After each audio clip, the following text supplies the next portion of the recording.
మా నాన్నగారు కనిపించడం లేదు. శిరీష మాట విని ఎక్కడికెళ్లారు అని ఆశ్చర్యంతో అడిగాడు వెంకట్. ఆ విషయం తెలిస్తే మీ దగ్గరకు ఎందుకు వస్తాను నేను? అక్కడికే వెళ్లి ఆయన్ను ఇంటికి పిలుచుకుని వచ్చేదానిగా అంది అతని విసుగ్గా చూస్తూ. సారీ, నేను ఇప్పుడే బయలుదేరి వెళ్ళి చూస్తాను. శిరీష మేడ దిగి కిందకు వచ్చి సిటౌట్ లో కూర్చుంది. 10 నిమిషాలైనా వెంకట్ కిందికి దిగి రాకపోయేసరికి విసురుగా మేడ మీదకి వెళ్ళింది. అతను తన పోలియో కాలికి షూస్ వేసుకుంటున్నాడు. ఆమె వెంటనే మేడ దిగి వచ్చేసి మరో 5 నిమిషాల తర్వాత వెంకట్ వచ్చాడు. ఎలా వెళ్తారు? అడిగింది అతన్ని. నా మోపెడ్ ఉందిగా అంటూ గేటు వైపు నడవసాగాడు. ఆమె అతని నడకనే చూస్తుండిపోయింది. షూస్ వేసుకున్న ఓ వైపుకు వంగి నడుస్తున్నాడు అతను. ఆమెకు అతని మొదటిసారి చూసిన సంఘటన గుర్తొచ్చింది. ఊరికి వెళ్లిన తను ఇంటికి రాగానే మేడ మీద పోర్షన్ లో ఓ లెక్చరర్ అద్దెకు దిగాడని, అతను చాలా మంచివాడని తల్లి చెప్పింది. అతను తన కళ్ళలోని రాకుమారుడిలా ఉంటాడని ఊహిస్తూ మేడపైకి వెళ్ళింది. అక్కడ తన కాలికి షూస్ వేసుకుంటున్న వెంకట్ కనిపించాడు. తను చాలా నిరుత్సాహపడింది. అతను గొప్ప అందగాడు కాదు, చాలా సాధారణంగా ఉన్నాడు. పైగా పోలియో కాదు. తర్వాత మాటల్లో అతను పార్ట్ టైం లెక్చరర్ అని తెలిసింది. అప్పటి నుంచి అతను ఉంటే ఆసక్తి పోయింది. అయితే అవసర సమయాల్లో అతని సహాయం కోరడం తప్పనిసరి అవుతుంది. అంతలో ఆమె ఆలోచన తండ్రి వైపు మళ్ళాయి. అసలే మతిస్థిమితం లేని మనిషి దారి తప్పితే ఇల్లు తెలుసుకోలేడు. ఇదివరకు 2 సార్లు ఇలాగే బయటకు వెళ్ళిపోతే వెంకట్ వెళ్ళి వెతికి ఇంటికి పిలుచుకుని వచ్చాడు. ఈసారి కూడా ఆయన త్వరగా దొరికితే బాగుండు. తల్లి గుడికిపోతూ తండ్రి గురించి ఎన్నో జాగ్రత్తలు చెప్పి వెళ్ళింది. తను జాగ్రత్తగానే ఉంది. 2 నిమిషాలు బాత్రూంకి వెళ్ళి వచ్చేసరికి మనిషి మాయమైపోయాడు అనుకుంది. అరగంట తర్వాత తల్లి శారద వచ్చింది. గంట తర్వాత వెంకట్ వచ్చాడు ఒంటరిగా. ఆయన కనబడలేదా? తల్లి కూతుళ్ళు ఆతృతగా అడిగారు అతన్ని. లేదు, ఊరంతా వెతికాను. షాపుల్లో, హోటల్లో, గుళ్ళల్లో అన్ని చోట్ల చూశాను. శివానందం గారు కనబడలేదు. వెంటనే శారద బావురు మంది. అరే, ఏమైంది ఇప్పుడు? ఊరుకోండి, ఆయన్ను ఇంటికి తీసుకొచ్చే బాధ్యత నాది, సరేనా? ముందు ఇంట్లోకి పదండి అన్నాడు వెంకట్. ఇంట్లోకి వచ్చాక మీ స్నేహితులకు, బంధువులకు ఫోన్ చేశారా? వీళ్లలో ఎవరో ఒకరింటికి ఆయన వెళ్ళి ఉండవచ్చు అన్నాడు వెంకట్ శిరీషతో. ఒకరిద్దరికి చేశాను, ఆయన లేదన్నారు. అందరికీ చేయడం మన ప్రయత్నం లోపం ఉండకూడదు. నేను ఈ లోపల ఇంకో రౌండ్ వెతికొస్తాను. 2 రోజులైనా శివానందం తిరిగి రాలేదు. శారద ఏడుస్తూనే ఉంది. శిరీష, వెంకట్ ఆమెకు ధైర్యం చెబుతున్నారు. ఓ రోజు వెంకట్ శారదతో శివానందం గారి గురించి పేపర్లో ప్రకటన ఇద్దామని అనుకుంటున్నారు. మీకు సమ్మతమైతే ఆయన ఫోటోలు కొన్ని ఇవ్వండి అన్నాడు. మంచి ఆలోచన నీది, ఫోటోలు తెస్తాను కూర్చో అంటూ శారద ఇంట్లోకి వెళ్ళింది. మనం తమిళనాడుకు దగ్గరలో ఉన్నాం కాబట్టి తమిళ పేపర్లకు కూడా ఇద్దాం. ఆయన్ను చూసిన వాళ్ళు కాంటాక్ట్ చేయడానికి నా సెల్ నంబర్ ఇస్తాను అన్నాడు వెంకట్ అక్కడే కూర్చున్న శిరీషతో. ఎంత అవుతుంది వీటికి అడిగింది శిరీష. నాకు తెలీదు, మీ నాన్నగారి ఇంటికి వచ్చాక లెక్క చెబుతాను, అప్పుడు ఇద్దరు గాని అన్నాడు వెంకట్ నవ్వుతూ. అక్కర్లేదు, 1000 రూపాయలు ఇస్తాను, లెక్కలు తర్వాత చూద్దాం అంటూ లోపలికెళ్ళి డబ్బులు తెచ్చి అతని చేతికిచ్చింది. అతను ముభావంగా అందుకున్నాడు. శారద అందించిన ఫోటోలు కూడా తీసుకుని వెళ్ళిపోయాడు. మరో 4 రోజులు గడిచిపోయాయి. శివానందం ఆచూకీ తెలియకుండానే ఆ రోజు రాత్రి 12 గంటలకు తలుపు తట్టిన శబ్దమైతే టీవీ చూస్తున్న శిరీష ఉలిక్కి పడింది. భయంగా కిటికీ తలుపు తీసి చూస్తే వెంకట్ కనిపించాడు. ఏం కావాలన్నట్లు అతని వైపు చూసింది. తలుపు తెరవండి, మీకో విషయం చెప్పాలి అన్నాడు నవ్వుతూ. పిచ్చి వేషాలు మాని విషయం చెప్పండి అంది కటువుగా. మీ నాన్నగారు వచ్చారు, ఇంట్లోకి తీసుకెళ్ళండి అనేసి మేడమెట్లు ఎక్కి తన పోర్షన్లోకి వెళ్ళిపోయాడు వెంకట్. తల్లిని లేపి తర్వాత తలుపు తెరిచిన శిరీషకు ఎదురుగా తండ్రి కనిపించాడు. ఎక్కడ దొరికారు ఆయన? మరుసటి రోజు వెంకట్ను అడిగింది శారద. చెన్నైలో నిన్న సాయంత్రం కాలేజీలో ఉన్నప్పుడు నాకు ఫోన్ వచ్చింది. వెంటనే బయలుదేరి వెళ్ళాను. వాళ్ళకేమైనా నగదు బహుమతి ఇచ్చావా? ఇవ్వబోయాను, వాళ్ళు తీసుకోలేదు. ప్రపంచంలో నీలాంటి మంచి వాళ్ళు చాలా మంది ఉన్నారన్నమాట. అవును, నిన్న రాత్రి శిరీష నిన్నేమైనా అన్నదా? మీకెందుకు అనుమానం వచ్చింది? ఇంటి బయట నువ్వు కనబడలేదు కాబట్టి మిమ్మల్ని సర్ప్రైజ్ చేద్దామని ప్లాన్ వేశాను. అది బెడిసికొట్టింది అంతే. ఇంతకు ఏమైంది? ఏమనలేదు. నువ్వు చెప్పకపోయినా నేను ఊహించగలను. దాని మాటల్ని మనసుకు తీసుకోవద్దు. దానికి నోటి దురుసు ఎక్కువ.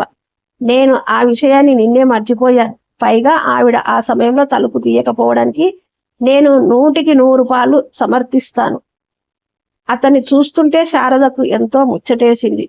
ఇతనికి కోపాలు, ఈగోలు లేవా? శిరీష దురుసుగా మాట్లాడిన ఎంత హాయిగా నవ్వుతున్నాడు. ఇదే ఇంకొకడైతే ఇంత సహాయం చేసినా నన్నే అవమానిస్తారా అని ముఖం కూడా చూడకుండా వెళ్ళిపోయేవారు అనుకుంది. వెంకట్ వెళ్ళిపోయాక శిరీష గురించి ఆలోచిస్తుండిపోయింది. తండ్రి గెజిటెడ్ ఆఫీసర్ కావడం, కాలేజీలో బ్యూటీ క్లీన్ గా పేరు పొందడం, ఒక్కతే కూతురని తండ్రి బాగా గారాబం చేయడం శిరీషలో ఆహాన్ని పెంచాయి. ఎవ్వరిని లెక్క చేయని తత్వం ఆమెది. మాట పెలుసు ఎక్కువ. అహంకారం వల్లే చదువులో వెనకబడింది. బిఎస్సి బోటాబోటీ మార్కులతో పాస్ అయింది. తను పోరితే బిఈడి చేసింది. ఇంతలో భర్త లంచం తీసుకుంటూ ఏసీబీ వాళ్ళకు చిక్కాడు. అతని ఉద్యోగం పోయింది. ఆ షాక్తో అతనికి మతిస్థిమితం తప్పింది.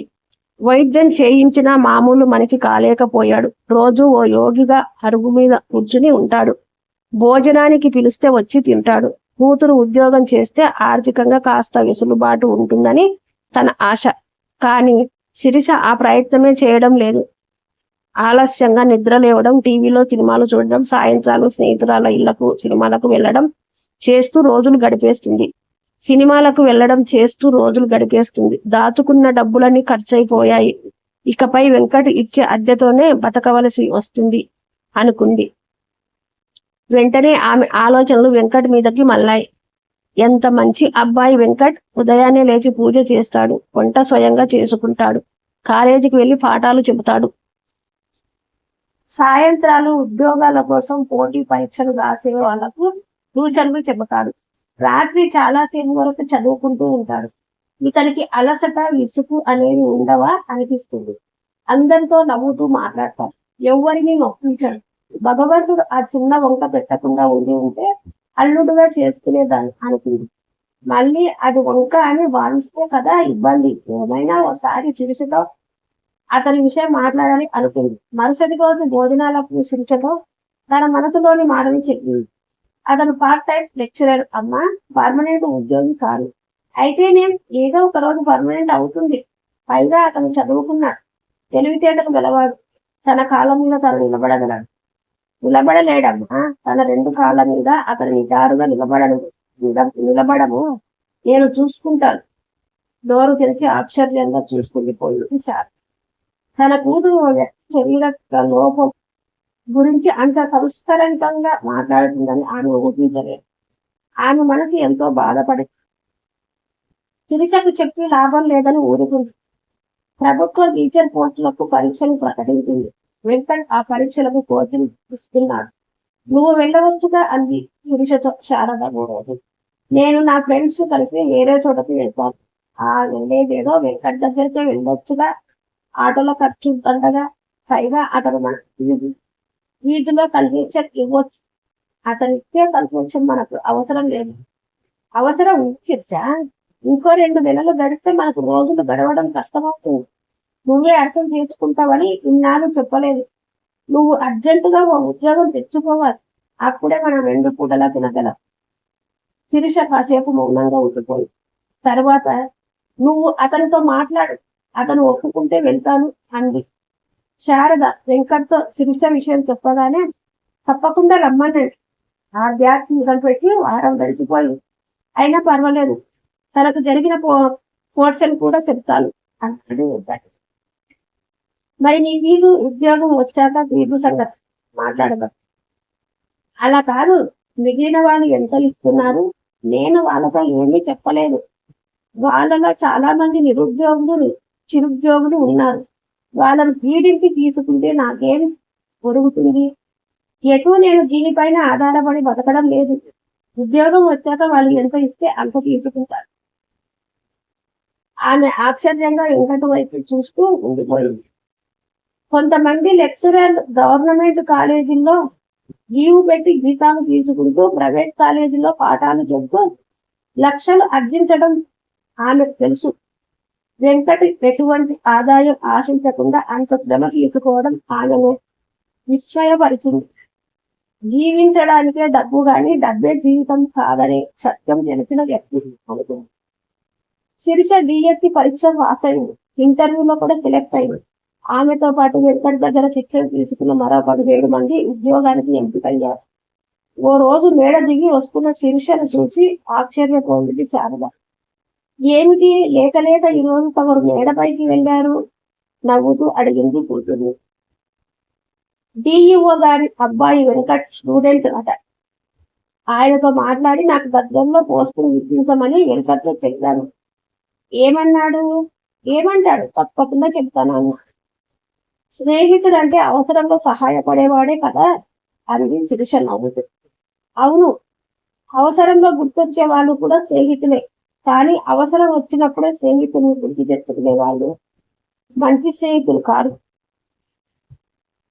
నీ సెటైర్ నాకు అర్థం కాలేదు. నువ్వు ఇంటర్వ్యూలో సెలెక్ట్ అయ్యాక మళ్ళీ మేడ ఎక్కలేదు. నువ్వు ఇంటర్వ్యూలో నెగ్గిన విషయం కూడా సుధీర్ చెబితేనే అతనికి తెలిసింది. నీ విజయం కోసం అంతగా శ్రమపడిన అతనికి ఆ శుభవార్త స్వయంగా చెప్పాలని నీకు అనిపించలేదా? నువ్వు చెప్పావు కదా అని ఊరుకున్నాను. ఇవన్నీ నీతో చెప్పుకుని ఏడ్చాడా? విసుగ్గా అంది శిరీష. చెప్పుకోలేదు, చెప్పాడు. ఆ రోజు నేను ఊర్లో లేను. సాయంత్రం ఊరు నుంచి వచ్చాక అతనికి చెప్పాను. నువ్వు అతనికి విషయం చెప్పకపోయేసరికి నువ్వు సెలెక్ట్ కాలేదనుకుని కొంతసేపు బాధపడ్డాడట. తర్వాత సుధీర్ ఫోన్ చేసి నువ్వు సెలెక్ట్ అయ్యావని చెబితే సంతోషించాడట. నువ్వు చెప్పు, నీ పద్ధతి కాస్తైనా బాగుందా? శారద మాటలకు బదులు చెప్పకుండా విసురుగా వెళ్ళిపోయింది శిరీష. మనుషులు ఆరోగ్యం విలువ, స్నేహం విలువ వాటిని కోల్పోయేంత వరకు తెలుసుకోలేరంటారు. ఇది మాత్రం కోల్పోయినా తెలుసుకోలేదు అనుకుంది శారద. ఓ ఆదివారం వెంకట్ కోసం హరి అనే స్నేహితుడు వచ్చాడు. మేడ మీద పోర్షన్ కు తాళం వేసి ఉండడంతో శారదను అడిగాడు. వెంకట్ ఎక్కడికి వెళుతున్నాడో నాకు చెప్పలేదు. ప్రతి ఆదివారం ఉదయం పూట మాకు కనిపించాడు అంది శారద. ఆ రోజు ఆదివారం కదా, వికలాంగుల ఆశ్రమానికి వెళ్ళి ఉంటాడు. నేను ఆ విషయం మరచిపోయాను. నా పేరు హరిప్రసాద్. వెంకట్ ఫ్రెండ్ని. తిరుపతి నుంచి వచ్చాను. సాయంత్రం తనని కలుస్తానని వాడొస్తే చెప్పండి. ఎండనబడి వచ్చాను. లోపలికి రండి, మంచినీళ్లు తాగి వెళ్తురు గాని అంది శారద. అతను సోఫాలో కూర్చున్నాక మంచినీళ్లు అందించింది. వెంకట్ను తల్లిలా చూసుకునే శారద గారు మీరేనన్నమాట అన్నారు హరి ఆమెతో. శారదను నేనే, ఇది నా కూతురు అంటూ శిరీషను చూపి ఏదో చెప్పబోతుంటే, శిరీష గారు జిల్లా పరిషత్ స్కూల్లో టీచర్. మా వెంకట్ శిష్యురాలు. బయట అరుగు మీద కూర్చున్న ఆయన యోగి శివానందం గారు. అవునా అన్నాడు హరి. శారద నవ్వుతూ, వెంకట్ మా వివరాలన్నీ మీకు చెప్పినట్లున్నాడు. అయినా అతనికి ఇల్లు, ఉద్యోగం ఉంది కదా, ఆశ్రమానికి వెళ్లాల్సిన అవసరం ఏముంది? వారానికి ఒక రోజైనా మాతో గడపవచ్చు కదా అంది. మీరన్నట్లు వాడికి అవసరం లేదు. అక్కడి ఆశ్రమ వాసులకు అతని అవసరం ఉంది. ప్రతి ఆదివారం వాళ్ళతో గడిపి వారికి మానసిక ధైర్యాన్ని, ఉల్లాసాన్ని ఇస్తాడు. మామూలు మనుషుల కన్నా తాము ఎందులోనూ తీసిపోమంటూ రుజువు చేయాలని ఉత్సాహపరుస్తాడు. తాను సాధించిన విజయాల గురించి చెప్పి వారికి స్ఫూర్తినిస్తాడు అన్నాడు హరి. స్ఫూర్తినిచ్చేంత విజయాలు అతడేం సాధించాడని వెటకారంగా అంది శిరీష.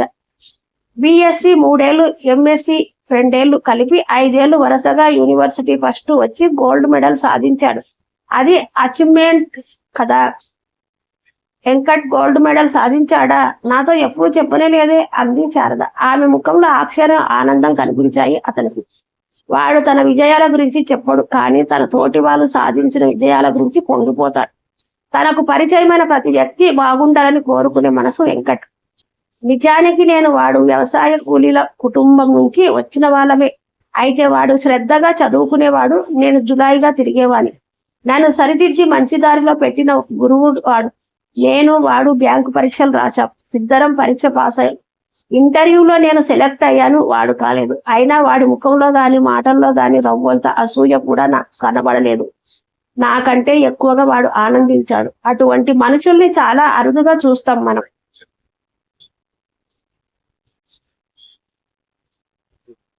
అతను ఇంటర్వ్యూలో సెలెక్ట్ కాకపోవడం ఏమిటి?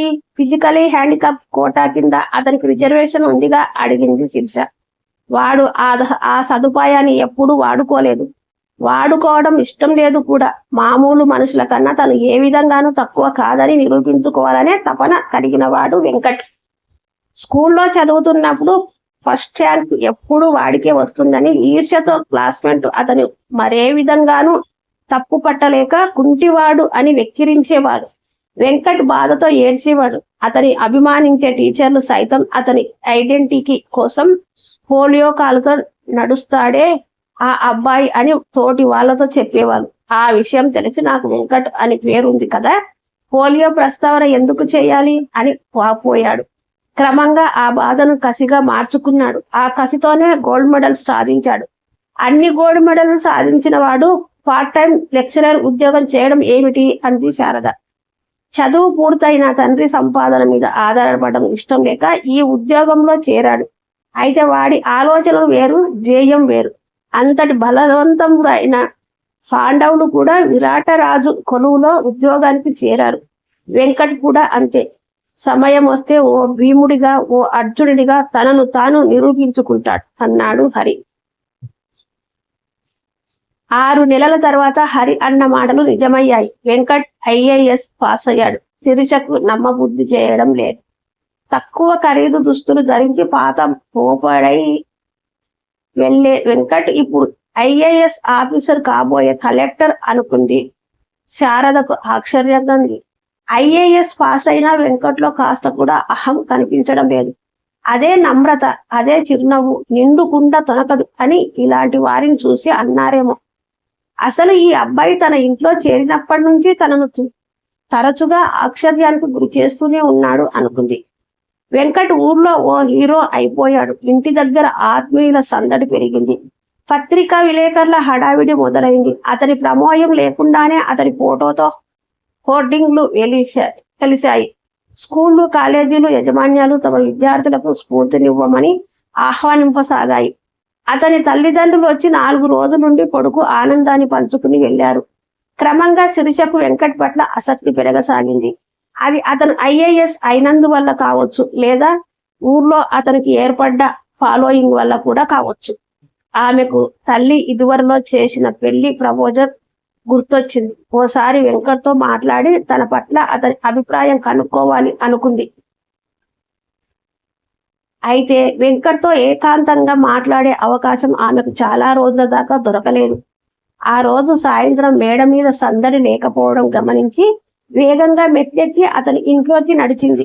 వెంకట్ ఓ అమ్మాయితో మాట్లాడుతున్నాడు. ఆమె గొప్ప అందగత్తె కాదు గాని చూడడానికి చక్కగా ఉంది. శిరీషను చూసిన వెంకట్ రండి కూర్చోండి అంటూ ఆహ్వానించాడు.